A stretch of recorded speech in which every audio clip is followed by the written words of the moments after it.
Hi and welcome to my latest video. For those of you new to my channel, my name is Andrew and I make videos in North Yorkshire. Today I'm at the brilliant Eden Camp, a family-owned, self-sustained former prisoner of war camp turned museum here in Malton. In this video I'm going to take a look at the history of this amazing place before having a wander around and give you a bit of a tour. As always, if you enjoy the video, do give it a like and drop your comments in below. This one is the story of POW Work Camp 83.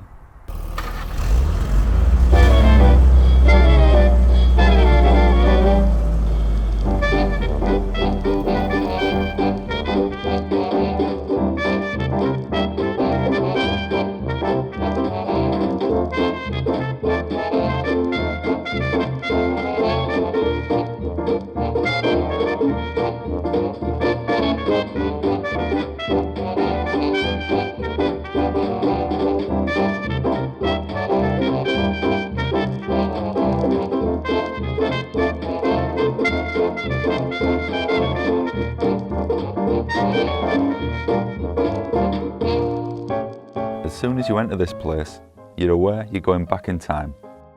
Over the past 30 years, every school child within a 50-mile radius will probably have been here on a school trip. It really is that good. Just last year, it won the Best Educational Day Out at the SME Northern Enterprise Awards. This year is extra special though, as it marks the 80th anniversary since it opened as a prisoner of war camp. In early 1942, a small contingent of army personnel, under the command of a sergeant, arrived here at Malton, which lies between York and Scarborough. Their task was to construct a barbed wire enclosure and erect tents to house the steady flow of enemy prisoners of war captured in North Africa. Those first inmates, 250 Italian prisoners, were put to work constructing a larger permanent camp consisting of 45 huts. These very huts that I'm walking through. The first group of huts closest to the entrance were for the officers, and just across from here you can see where the prisoners' huts were, which housed 64 inmates each.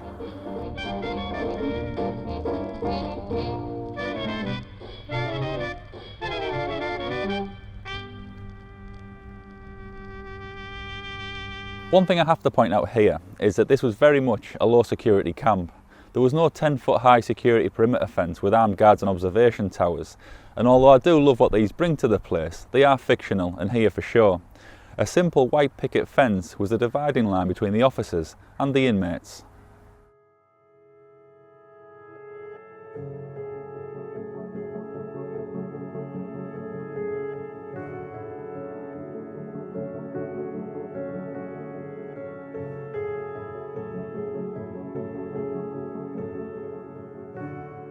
In 1944, the camp saw the arrival of German prisoners, as well as from other parts of Europe, such as Romania and Poland. By all accounts, everyone got on and lived relatively happily. I imagine after enduring years of war on the front line, coming to the tranquility of North Yorkshire must have been a relief.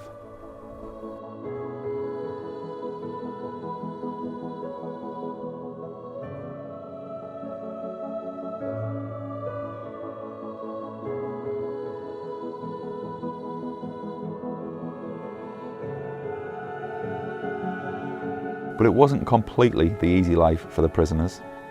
They were put to work on the local farms under the control of the War Agricultural Officer.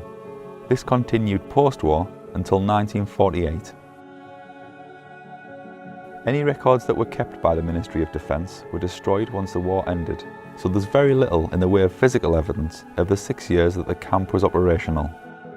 However, we do know that after the war, many of the prisoners stayed in England, and in particular this area, some marrying locals to Malton and nearby Pickering, including marrying into the families of the farm owners they had worked for as prisoners.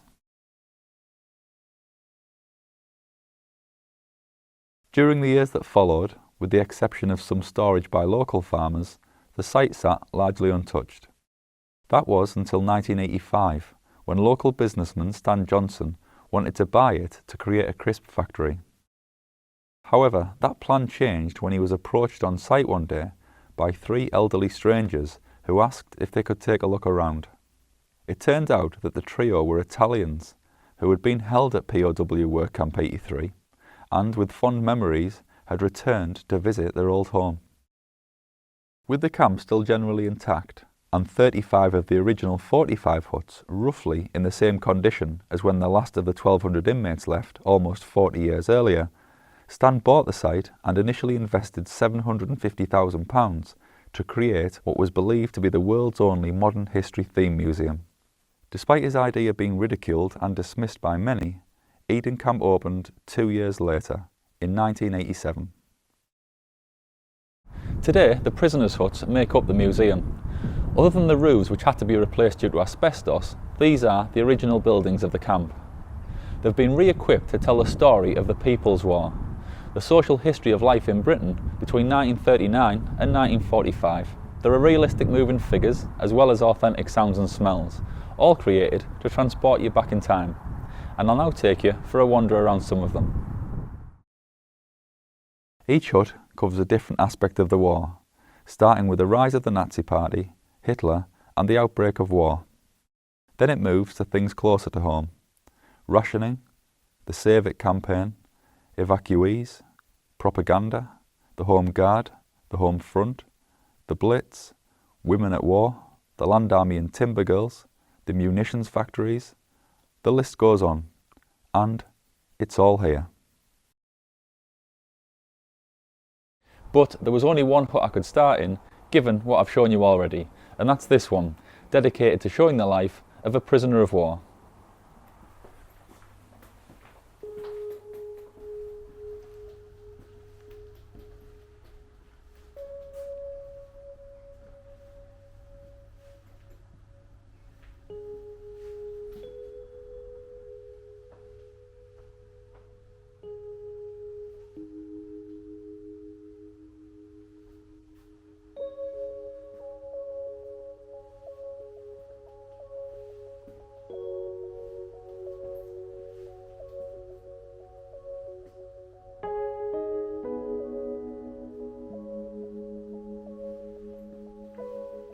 As you can see, the information here relates to all prisoners of war, not just to those held here in Malton. And, as with a lot of these huts, the information is vast. One piece that always grabs my attention is the info about British and Allied POWs in Japan, where prisoners suffered the most appalling living and working conditions, and scores of prisoners died every day from disease and malnutrition. The prisoner depicted in this scene is suffering from tropical ulcers on his legs and feet, which could sometimes go as deep as the bone. Quite a comparison to the civilised conditions inmates held here encountered. This is quite an eerie room, and I'm not going to lie, it is a bit weird being in here, but I couldn't pass up the chance. These things around me are prisoner-made arts and crafts, and one final fact about this hut is that it was a prisoner's shower hut, and there are still signs on the floor of where the drainage was.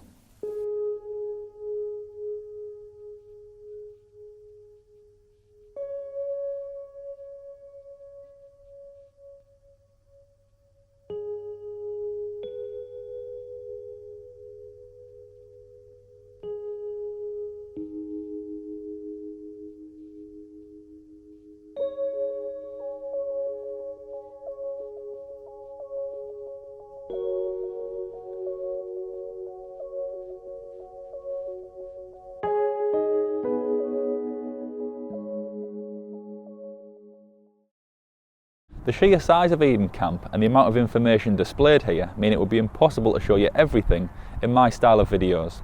So what I've decided to do is show you some of the most visual areas and a couple of things I've only learned by researching this video. The first of those being in here, the home of the Sleeping Beauties.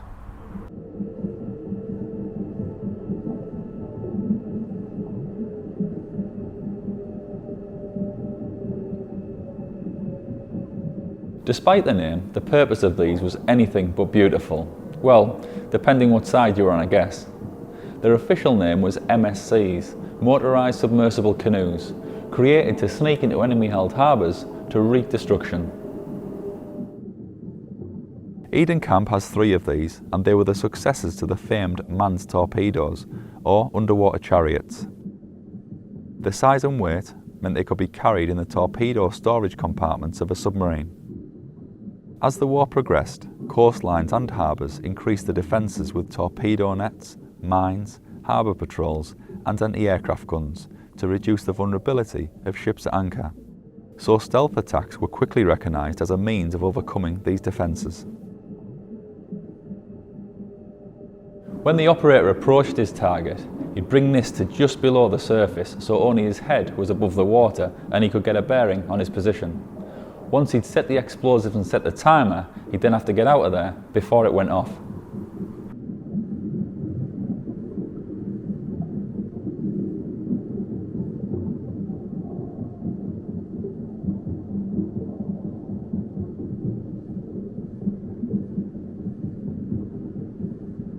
And that leads me onto the next hut, U-boats. When I speak to people about Eden Camp, this is the one they often remember most vividly, and this is the reason.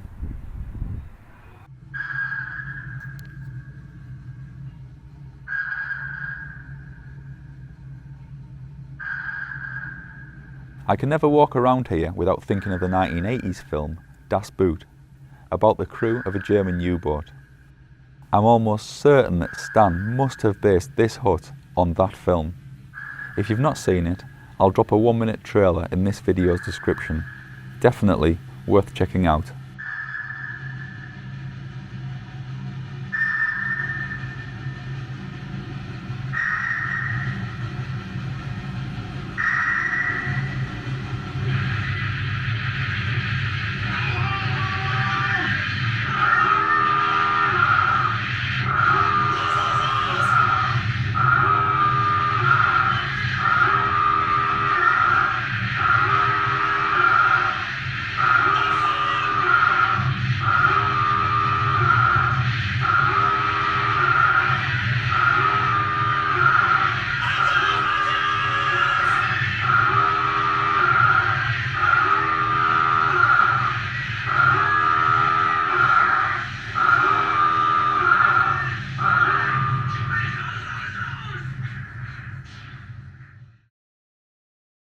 Next up is another one that people always remember, but it's just been completely revamped, and that's the Blitz Experience, which now has a brand new immersive display.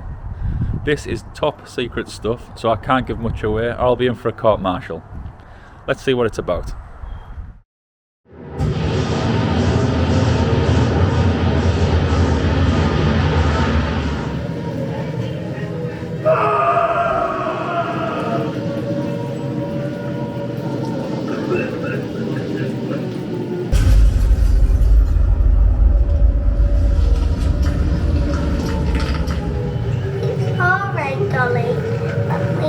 Mummy and Daddy.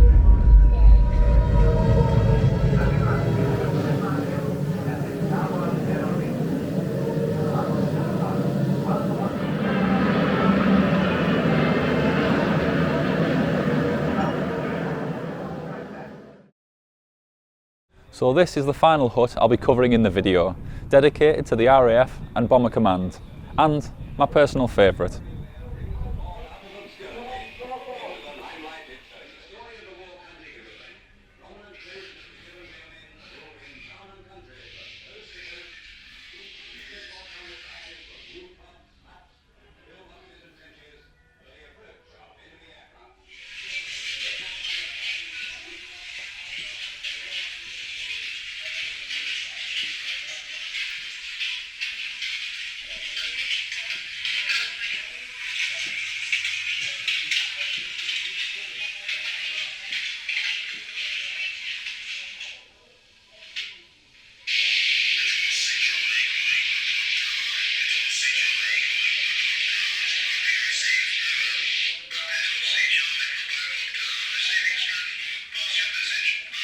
Around 20 years ago, I attended one of those psychic medium evenings that local venues put on, and while I was there I decided to get a reading into my past life, and I was told that I was an RAF pilot during the Second World War.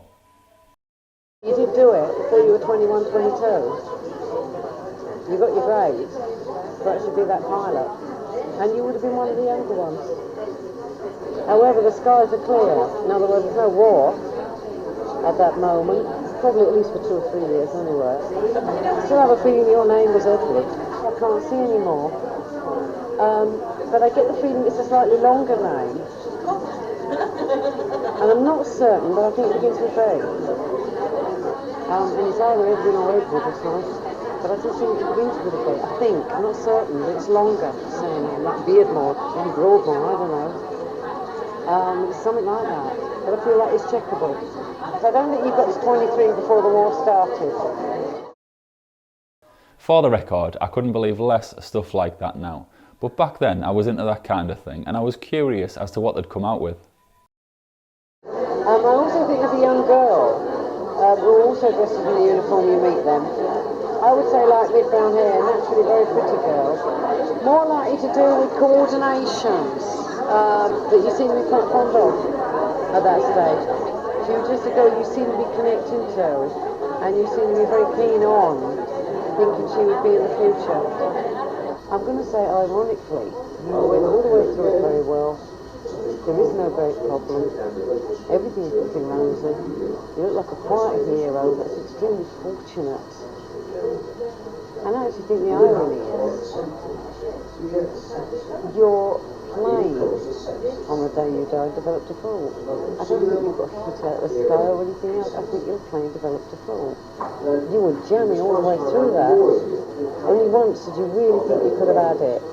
In the thick of it, your worst issue of all.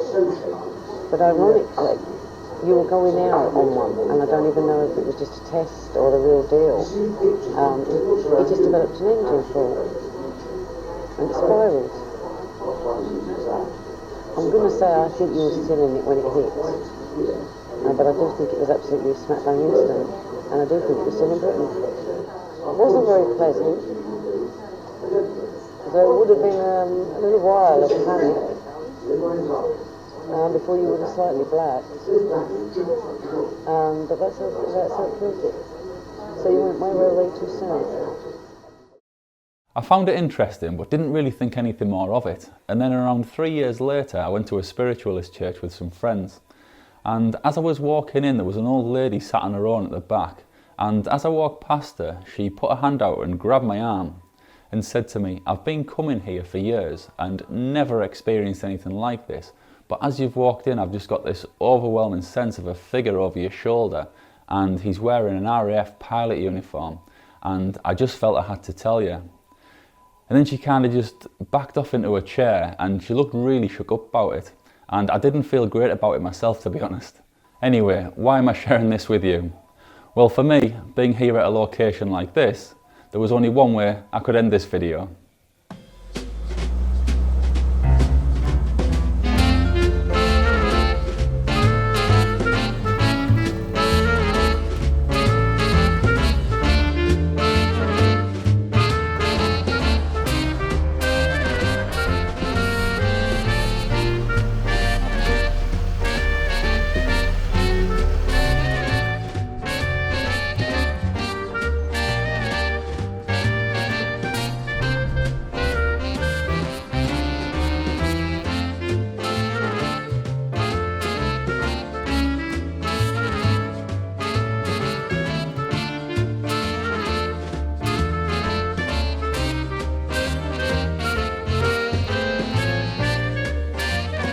So that's my take on Eden Camp, a phenomenal place with so much more to learn and see than I was ever going to be able to fit into this video.